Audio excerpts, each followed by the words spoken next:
আসসালামু আলাইকুম। এখন শুনবেন সংবাদ শিরোনাম। গণতান্ত্রিক, মানবিক ও অন্তর্ভুক্তিমূলক অর্থনীতির অভিযাত্রায় সরকার। সংসদে পেশ হচ্ছে 9,38,000 কোটি টাকার বাজেট। আমাদের লক্ষ্য হলো বাইরের ধাক্কা এলেও অভ্যন্তরীণ স্থিতিশীলতার উপর অভিঘাতের মাত্রা মোকাবেলা করে অগ্রযাত্রা অব্যাহত রাখা। দেশের ইতিহাসে সবচেয়ে বড় বাজেট পেল স্বাস্থ্য খাত। 69,000 কোটি টাকার প্রস্তাবনা। প্রাথমিক স্বাস্থ্যসেবা, মা ও শিশু স্বাস্থ্য এবং স্বাস্থ্য প্রযুক্তি শিল্পের বিকাশে অগ্রাধিকার। রাতের আধারে সীমান্ত এলাকা দিয়ে বিএসএফ এর পুশিন চেষ্টা। বিজিবির শক্ত অবস্থানের পাশাপাশি সজাগ স্থানীয়রা। সন্ধ্যার থেকে সারা রাত্রি পাহারা দিই বিজিবির সাথে। সেই যারা পুশিং যেন বিএসএফ না দিতে পারে, আমরা বর্ডারে খুবই শক্তভাবে আছি। তারা যদি প্রকৃত বাংলাদেশি হয়ে থাকে, আলোচনার মাধ্যমে সুন্দর সিস্টেমে সাগরে মাছ ধরার নিষেধাজ্ঞা শেষ হচ্ছে রাতে। ঘুরে দাঁড়ানোর স্বপ্ন দেখছেন ভোলার লক্ষাধিক জেলে। দুঃসময়ে সরকারি বরাদ্দের চাল না পাওয়ার অভিযোগ। সরকার বলছে যে আমাদেরকে চাল দিবে, আমরা এখনো চাল পাইতেছি না। চালটা কারা পাইতেছে? 58 দিনের অভিযানের পর আমরা সাগরে যাইতেছি। গ্যাস হওয়ার হয়েছে, মোটামুটি আল্লাহ ভালোই দিছে, এবারও আশা আছে। আসসালামু আলাইকুম। এতক্ষণ শুনছিলেন সংবাদ শিরোনাম, এখন শুনবেন বিস্তারিত। 2026-27 অর্থ বছরে 9,38,000 কোটি টাকার বাজেট পেশ করেছেন অর্থমন্ত্রী আমির খসরু মাহমুদ চৌধুরী।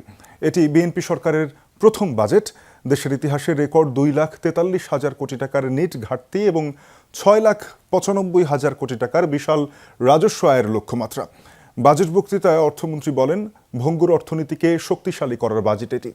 লক্ষ্য দেশকে $1 ট্রিলিয়ন অর্থনীতির পথে এগিয়ে নেয়া। জানান, স্বাস্থ্য, শিক্ষা, খেলাধুলা, মানব সম্পদ উন্নয়ন সহ 10টি খাতকে এবার অগ্রাধিকার দিচ্ছে সরকার। গোটা বিশ্বে যে নতুন রাজনৈতিক, অর্থনৈতিক মেরুকরণের বাস্তবতা তৈরি হয়েছে, তা গোটা বিশ্বকে, বিশেষ করে আমাদেরকে বড় চ্যালেঞ্জের সম্মুখীন করেছে। দেশের অর্থনীতির ভগ্নদশার পাশাপাশি বৈশ্বিক অস্থিরতার তৈরি হওয়া নতুন ঝুঁকিসমূহ মোকাবিলার প্রত্যয়কে কেন্দ্র রেখেই আমরা এবারের বাজেট স্থিতিশীলতা, বিনিয়োগ, উৎপাদন, কর্মসংস্থান, সর্বোপরি ন্যায্যতাকে মূল বিবেচনায় নিয়ে পরিকল্পনা করেছি।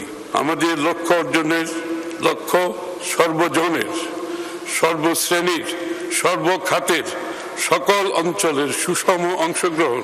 এইসব অগ্রাধিকারের পাশাপাশি মূলধারার অর্থনীতি থেকে বিচ্ছিন্ন থাকা ক্রিয়েটিভ অর্থনীতি, ক্রিয়েটিভ ইকোনমি, ক্রীড়া অর্থনীতি, স্পোর্টস ইকোনমি, সবুজ অর্থনীতি, গ্রিন ইকোনমি, সুনীল অর্থনীতি, ব্লু ইকোনমি, এর মতো খাতগুলোকে আমরা জাতীয় অর্থনীতির একেবারে কেন্দ্রে নিয়ে আসতে চাই। দেশের ইতিহাসের রেকর্ড 2,43,000 কোটি টাকা নেট ঘাটতি ও 6,95,000 কোটি টাকার বিশাল রাজস্ব আয়ের লক্ষ্যমাত্রা নিয়ে জাতীয় সংসদে 2026-27 অর্থ বছরের জাতীয় বাজেট উপস্থাপন করা হয়েছে। দেশের ইতিহাসে সবচেয়ে বড় বাজেট পেল স্বাস্থ্য খাত।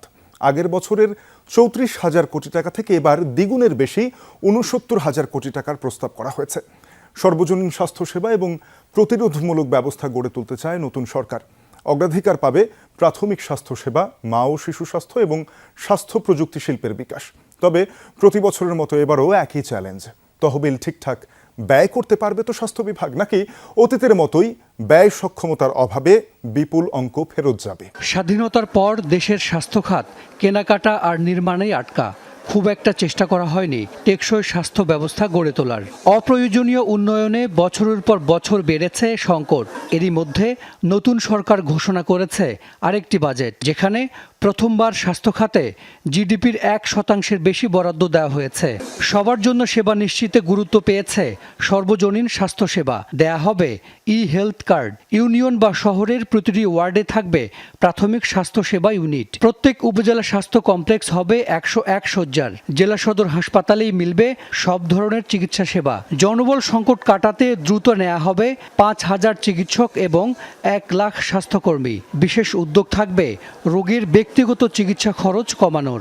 জিডিপির 1% দিচ্ছে, এটা বাংলাদেশের জন্য আমি বলবো যে এই বছরের জন্য এটা একটা যথেষ্ট ভালো বাজেট। তাহলে এখন কোশ্চেন সেটা হচ্ছে যে এই বাজেটটা কি জন্য, আমি কোনটাকে ভালো বাজেট বলবো, যদি সেখান থেকে মানুষ আগামী বছর আরও স্বাচ্ছন্দ্যে ট্রিটমেন্ট পায়। দেশের স্বাস্থ্য ব্যবস্থার পুরোটাই চিকিৎসা কেন্দ্রিক। রোগ প্রতিরোধে ছিল না তেমন কোনো উদ্যোগ। এবারের বাজেটে গুরুত্ব পেয়েছে বিষয়টি।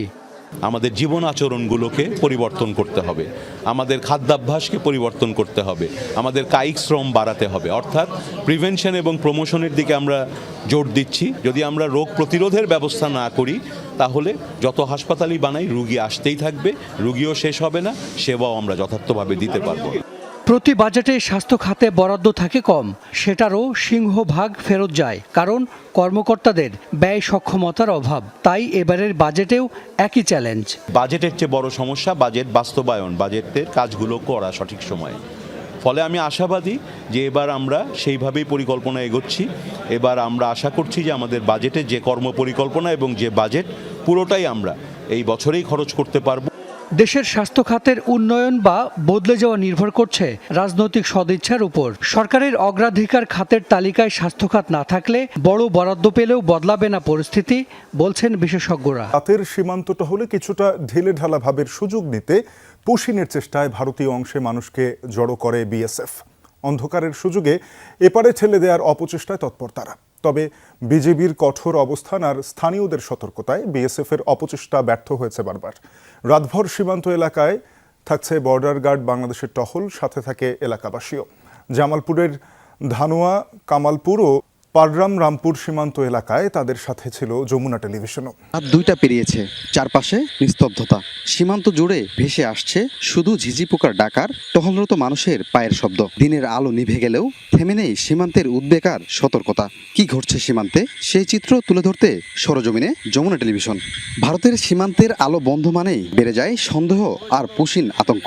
এপারে লাঠি ফালা ও টর্চ লাইট হাতে পাহারা দিচ্ছেন স্থানীয়রা। বিজিবি ও আনসার সদস্যদের সঙ্গে কাঁধে কাঁধ মিলিয়ে রাত জেগে টহলে অংশ নিচ্ছেন শত শত গ্রামবাসী।